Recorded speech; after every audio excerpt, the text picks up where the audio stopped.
Oke, selamat pagi. Berjumpa kembali dengan Mas Bro. Tidak terasa waktu udah hari Minggu.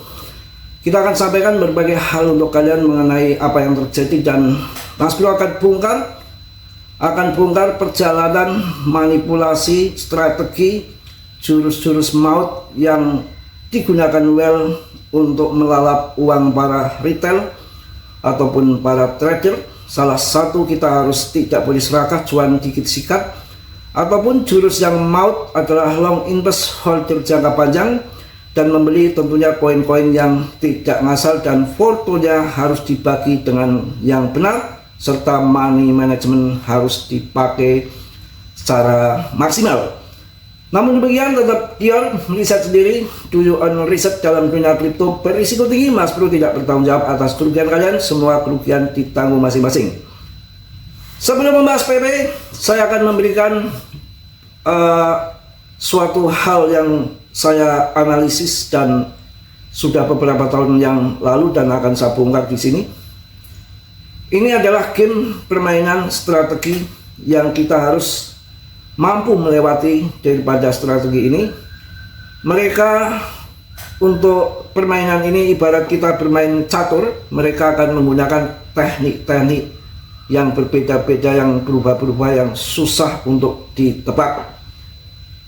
Masalah naik turun di dalam kripto udah biasa, udah pekerjaannya mereka. Itu permainan daripada game. Nggak masalah tarik Trump, nggak masalah perang Ukraina, nggak ada perang Timur Tengah, nggak ada berita food, market baik-baik saja, geopolitik global secara ekonomi juga baik-baik saja. Tahu-tahu banting terjadi, berdarah bisa. Mereka yang menyekejulkan, mereka yang mempermainkan, mereka yang atur dengan dana market maker yang sangat besar. Apa yang harus kita lakukan? Koin yang bagus kita holding. Saat turun begini, tak peduli setan, masuk. Saat nanti cuan, gunting. Tidak peduli nanti serakah cuan lebih tinggi lagi, nggak apa-apa. Karena naik turun itu udah pasti. Oke, saya akan bongkar strategi yang mereka mainkan. Di tahun 2021 mereka TP di Desember itu puncak. Saya ingat benar ada Doge di situ, harganya sampai 12.000 di tahun 2021 di bulan Desember sampai tanggal 25-an. Dia gunting di akhir Desember, habis itu longsor. Itu strategi tahun 2021. Tahun 2022 terjadi bear, tapi kan tetap ada bull trap kan. Akhir tahun meme coin pada ngaceng, dia gunting,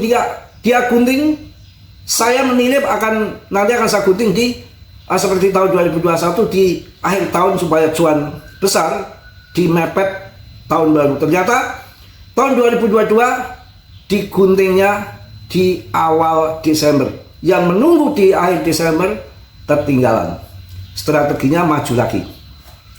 Tahun 2023 sama, ada bull trap lagi di akhir tahun, yang biasanya digunting di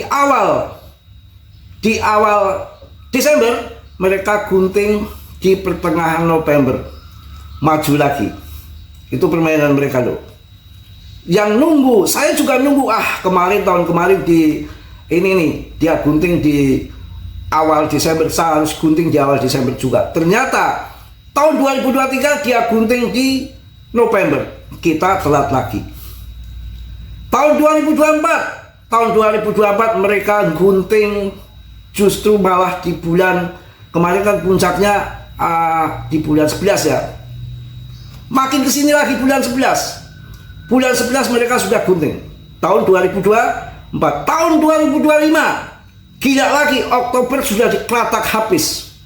Gitu. Jadi ini game permainan.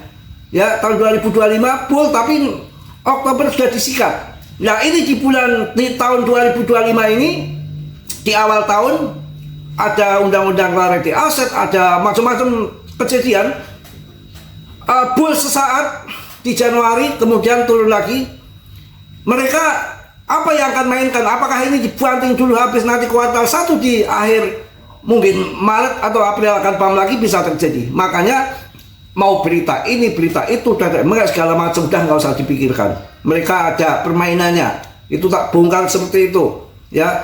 Yang penting kalian holding koin-koin yang bagus-bagus, jangan ngasal, Porto 20%, 80% masuk BTC, 15% masuk altcoin, terus juga yang 5% baru masuk koin meme. Untuk altcoin juga harus jangan ngasal ya, ETH, BNB, Solana. Tapi kalau kalian masuk yang murah-murah kemudian dibanting jengking seperti nggak naik-naik, itu salah kalian sendiri ya. Maaf, ini harus cari koin yang bagus-bagus. Kalau kita 5% KO di meme coin, 20% KO di altcoin, kita masih punya 80% Porto yang cuan di BTC. Itu seperti itu permainannya. Untuk PP kita bahas, saya yakin PP ini akan jadi besar. Mau meme coin apalagi, bertahan di sini PP. PP bertahan di 0,06 sekian ataupun 0,00385 untuk USDT. Ini game, ini permainan. Nanti dihabiskan holder, dilempar dari lapangan permainan kripto, tahu-tahu dipam tinggi bisa. Nggak usah ngurusin berita perang, berita itu, geoekonomi secara global, geopolitik segala macam. Nggak ada berita apa-apa pun bisa banting yang namanya kripto. Ya, kalau masalah perang perang memang bisa menurunkan market kalau nggak dia CL nggak dia jual. Kalau di CL market sudah besar, BTC kalau di CL Mas Bro ataupun kalian yang modalnya 1 triliun pun belum goncang. Jadi mereka umpamanya, wah ini sell retail nih nggak seberapa, nggak akan goncang market BTC, market capnya udah gede.